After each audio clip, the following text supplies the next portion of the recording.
Hello, welcome to the Managing Drought in the Southern Plains webinar series. This is an update for August 8th, 2014. The webinar series and updates are brought to you by the Southern Climate Impacts Planning Program in association with NOAA, NIDIS, and the National Drought Mitigation Center. What's been going on in the last couple of weeks is we've seen continued gradual improvement across the Southern Plains and the surrounding areas. We've had a fairly cool wet pattern with some interspersed heat in between. The subsoil water issues, however, remain, making it difficult for lakes to refill in western Oklahoma and western Texas.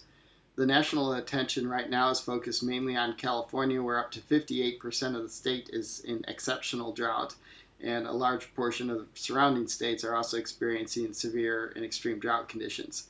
Cool conditions with periodic rainfall are expected in the near future to continue gradual easing of drought in Oklahoma over the next month, and the monsoon in the southwest has also been very beneficial in New Mexico. El Nino is still on course to develop, although right now there are some conflicting signals that look like it may be not quite as strong as we had hoped. The US Drought Monitor this week shows that remaining area of extreme and exceptional drought across parts of West Texas and southwestern Oklahoma.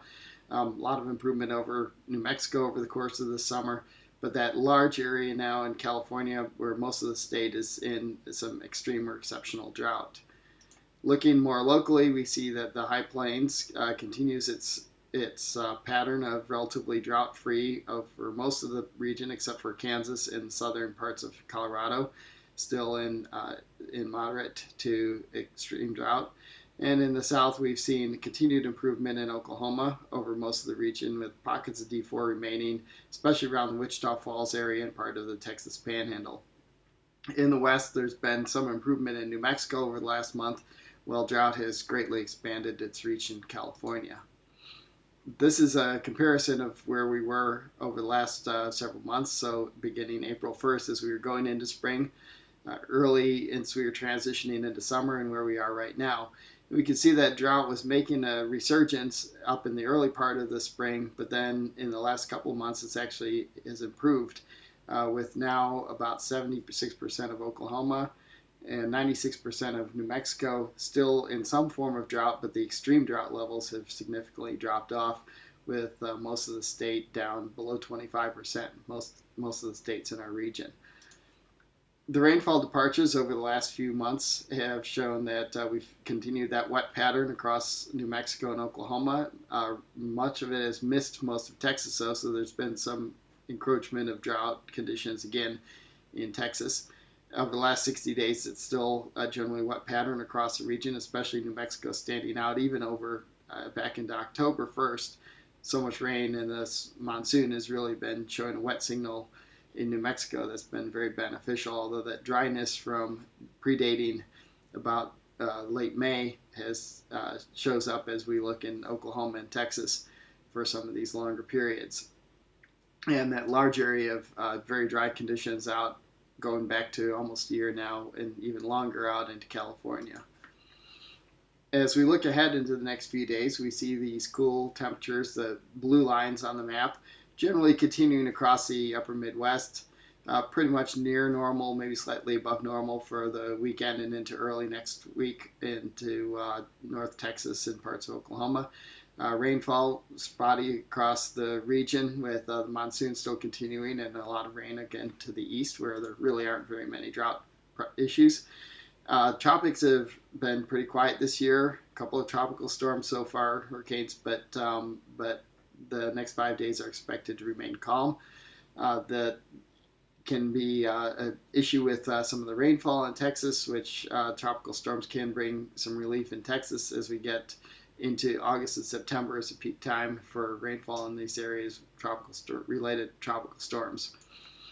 And going a little bit further, the 8 to 14 day forecast shows cool, wet conditions across most of the region. The warm weather is confined out to the west coast and South Texas.